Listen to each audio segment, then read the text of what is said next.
Good morning mga Swissy! So early up tayo for today mga Swissy dahil ngayon yung flight natin papuntang Vietnam. At dahil nga maaga tayo for today mga Swissy, naligo na ako kagabi. So syempre for the last time, check na naman tayo ng maleta dahil sobrang hirap mga Swissy kapag meron tayong naiwan. At eto nga yung maleta ni Hubby ay nakaredy na rin. Actually yung dala namin ay 2 maleta at tig-isang backpack lang kami. At syempre mga Swissy, gadgets, hindi yan makakalimutan.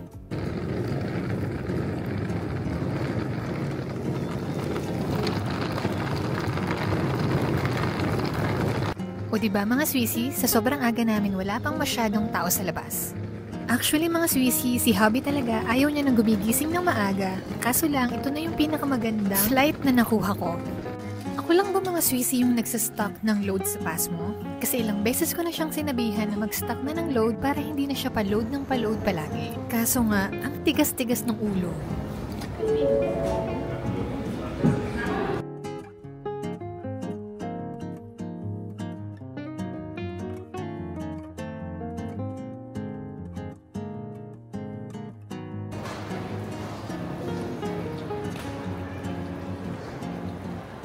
So yun mga Swissy, so we need to go to Station R because our check-in is over there. O diba mga Swissy, ang ganda ng pagkakakulot ng buhok ko. Nakalimutan ko lang talaga siyang i-video pero medyas lang yung ginamit ko dito. So dito tayo sa Station R mga Swissy para sa Vietjet Air. Syempre for now mga Swissy, dun muna tayo sa budget airline. Who knows, diba, in the future, mali nyo naman lahat tayo makapag-business class. Hey, we are safe, baby. Okay. Oh. Okay. Akala ko mga Swissy nakalagpas na kami. Check-in pa nga lang pala yun. Alam niyo mga Swissy, sobrang linis at sobrang organized talaga dito sa Narita Airport. Handling and watch your step.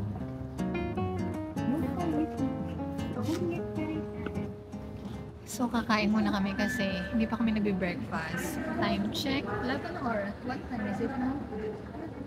7:30 na. Wala pa kaming kain. So yung landing kasi namin sa Vietnam is around 1:55 PM. So kailangan namin kumain muna. Limutan ko yung book ko guys. I forgot. Wala akong gagawin mamaya. Hindi ako makapag-edit ng vlogs kasi nga maingay.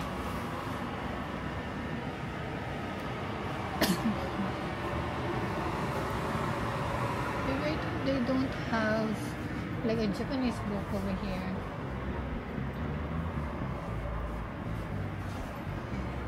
At nakakita rin ako mga Swissy ng libro na gusto kong basahin. Syempre, papalibre tayo sa kanya.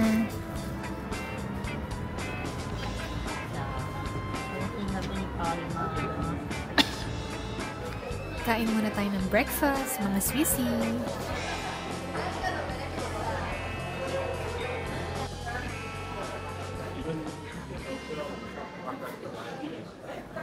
Did you find any? It's super expensive. Maybe it's all like that. 2,500 yen. And I don't eat. You can share. You want to share something? Tonkatsu. Tonkatsu? You can wait. I'm gonna wait here. This is 5,000.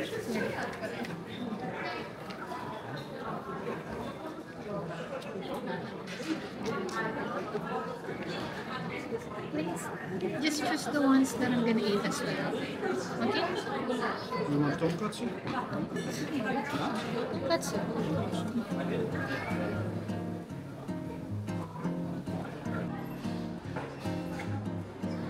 So, eto na nga yung binili niya mga Swissy, tonkatsu na may kare. So mga Swissy, nawala sa isip ni Hubby na hindi ako kumakain ng kare. Mali pala, hindi naman sa hindi kumakain pero ayoko lang nung lasa niya. Pero since nabili na nga at kailangan kong kumain dahil yung landing namin sa Vietnam ay matagal pa, kailangan hindi ako magutom sa plane.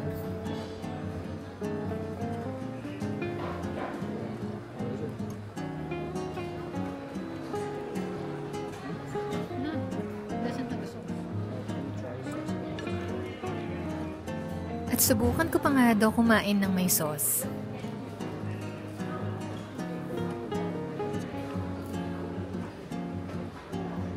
Anyways, mga Swissy, tapusin na lamang natin itong pagkain para makaalis na tayo.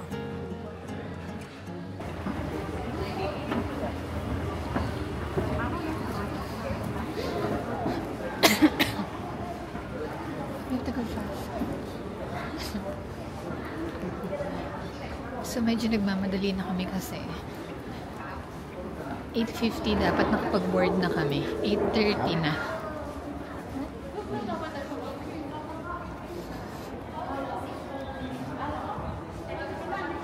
So that's my baby right there. Ay, magpakita. Grabe mga Swissy, sobrang haba ng lakarin. At yung ubo ko naman, hindi na nawala.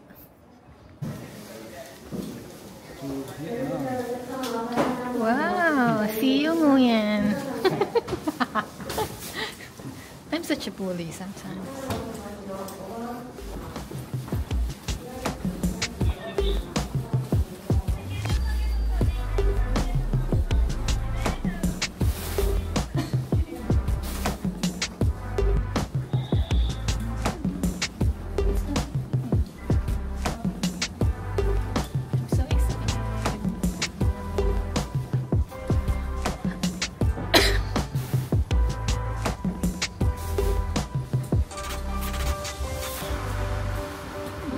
Dito na kami.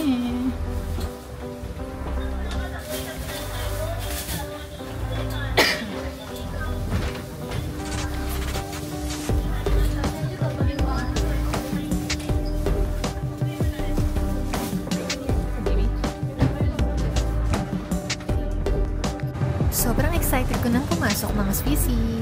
Feeling ko magtutulog lang talaga ako buong biyahe.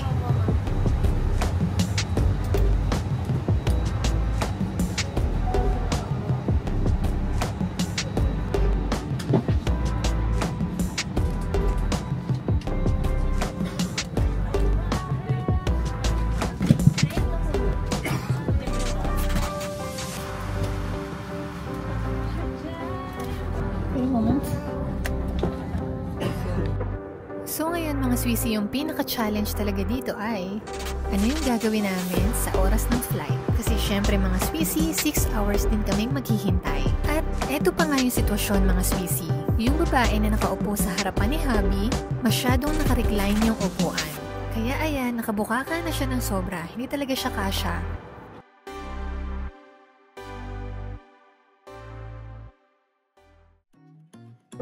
So mga Swissy, first time namin ni hubby na pupunta ng Vietnam. Kaya sobrang excited naming parehas. Siguro mga Swissy, parang 2 pages lang ng libro yung nabasa ko. Kasi nga, puro tulog talaga yung ginawa ko mga Swissy. Hindi ko alam kung ano yung meron, pero kapag bumabiyahe ako, nahihilo talaga ako. At dahil around 7 AM nga kami kumain mga Swissy, at ngayon ay tanghalian na, nakuha na nga naming umorder ng pagkain dito sa plane. Mabuti na lang talaga mga Swissy ay tumatanggap sila ng Japanese yen. Kung hindi ay wala kaming kakainin. At no, nakita ko nga yung lupa ng Vietnam. Sobrang na-excite akong bumaba na talaga mga Swissy.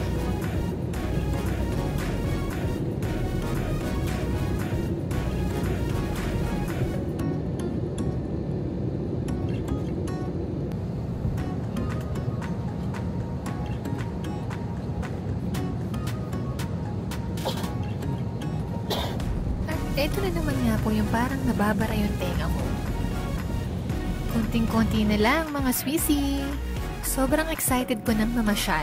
So, I have a friend kasi mga Swissy, si JP, na nakapasyal na dito sa Vietnam at sinabi nga niya na sobrang ganda dito at sobrang mura pa.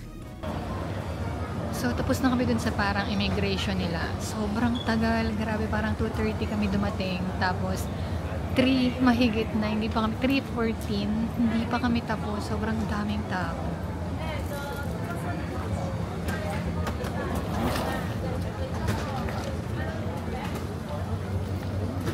So medyo nainis pa nga akong konti kasi gusto ko lumipat ng lane pero ayaw niya. Where is our, here?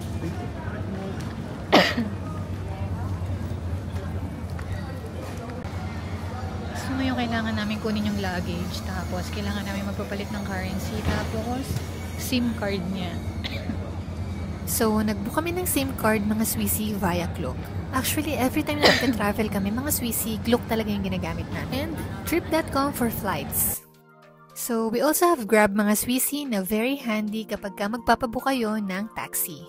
At grabe mga Swissy, sobrang mura ng taxi dito sa Vietnam. Naisip ko nga na parang gusto kong dito na lang tumira.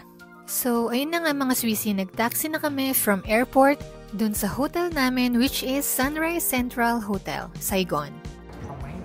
Welcome to Sunrise Central Hotel, Saigon mga Swissy. Check in today. Check out when this is of November. Yeah. Hotel and check out time. This booking you book not include breakfast. Not include breakfast. In the room just no smoking. So, after nga niya ipaliwanag mga Swissy yung mga bawal gawin, eto at nag-check-in na kami dahil gusto ko na rin magpahinga mga Swissy. Okay.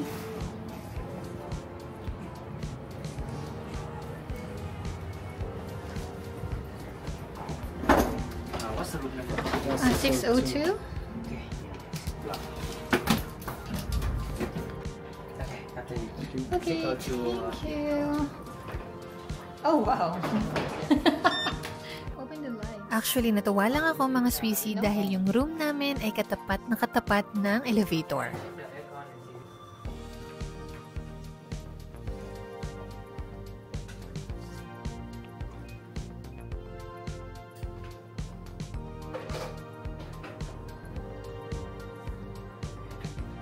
So, syempre mga Swissy, pagkatapos naming magpahinga ng 1 oras, ay lumabas kami para mag-dinner.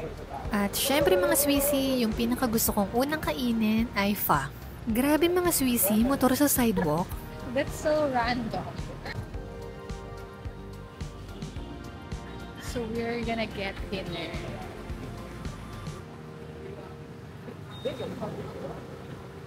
So medyo natatakot pa ako na mag-camera sa labas kasi itong si Joy, sabi pa naman may mga snatcher daw dito.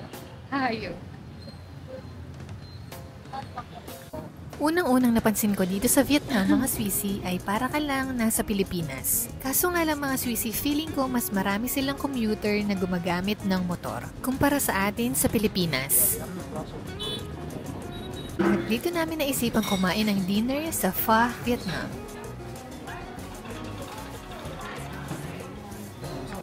So kakain muna kami ng dinner. Grabe, sobrang nakakagutom talaga. Yes, baby? Sobrang laki ng serving nila mga Swissy at sobrang sarap. Kaya kung mamamasyal kayo ng Vietnam mga Swissy, I recommend na ito yung una nyong kainin dahil isa ang pho sa kanilang best dishes. At kung sineswerte ka nga naman mga Swissy pagkatapos namin kumain, sobrang lakas ng ulan. Mapapasabi ka na lang tuloy ng welcome to Vietnam.